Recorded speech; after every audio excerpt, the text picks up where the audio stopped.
Magandang umaga po. Narito na po ang magiging lagay ng panahon ngayong araw ng Sabado, October 19, 2024. At latest update sa paparating na bagong bagyo.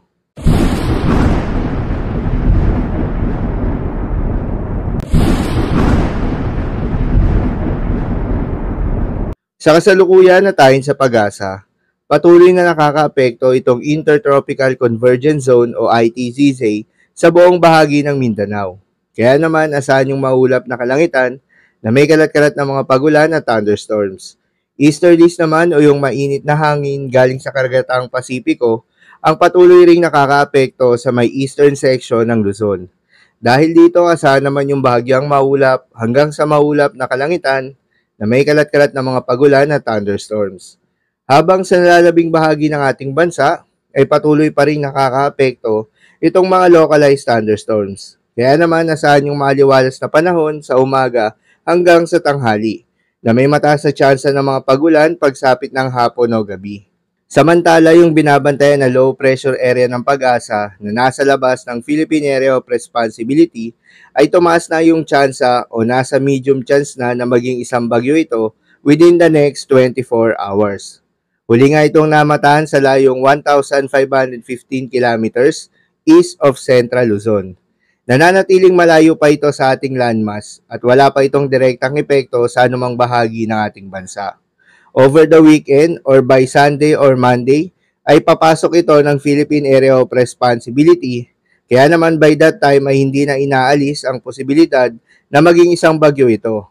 Base na rin yan sa pinaka-latest Tropical Cyclone Threat Potential Forecast ng Pag-asa para sa susunod na linggo. At ang susunod na pangalan ng bagyo na gagamitin ng Pag-asa ay Bagyong Christine.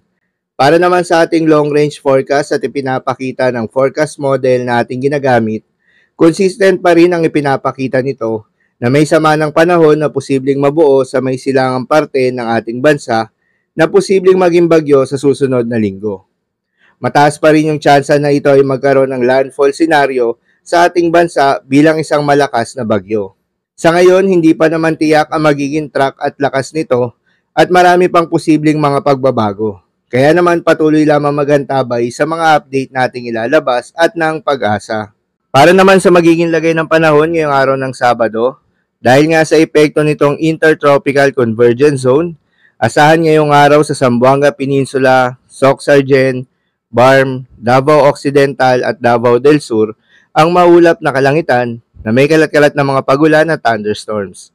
Posible ang mga pagbaha o pagguho ng lupa dahil sa katamtaman hanggang sa kung minsan ay malakas na pagulan. Habang sa Visayas, Palawan at nalalabing bahagi pa ng Mindanao ay asahan naman yung bahagyang maulap hanggang sa maulap na kalangitan na may kalat-kalat na mga pagulan o thunderstorms. Dulot pa rin yan ng Intertropical Convergence Zone. Posible rin na mga pagbaha o pagguho ng lupa during severe thunderstorms.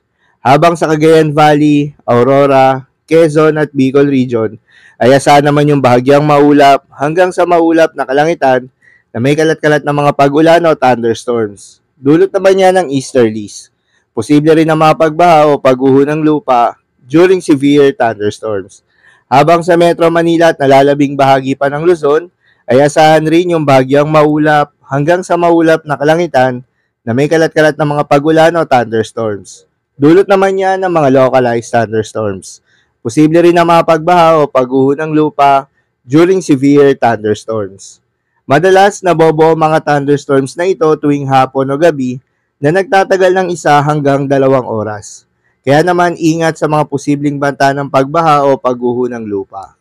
Para naman sa lagay ng mga dagat baybayin, ayon sa Pag-asa ay walang nakataas na gale warning sa anumang seaboards ng ating bansa. Kaya naman malayang makakapamalaot yung mga kababayan nating mangingisda at yung may mga maliliit na sasakyang pandagat dahil inaasahan yung banayad hanggang sa katamtaman ng mga pag-alon. Ngunit iba yung pag-iingat pa rin, lalo na kung meron tayong offshore thunderstorms activity, asahan pa rin yung tsansa ng malalakas na hangin at kaakibat nito ang bahagyang pagtaas ng mga alon. So yun lamang po para sa lagay ng panahon ngayong araw ng Sabado. Keep safe everyone.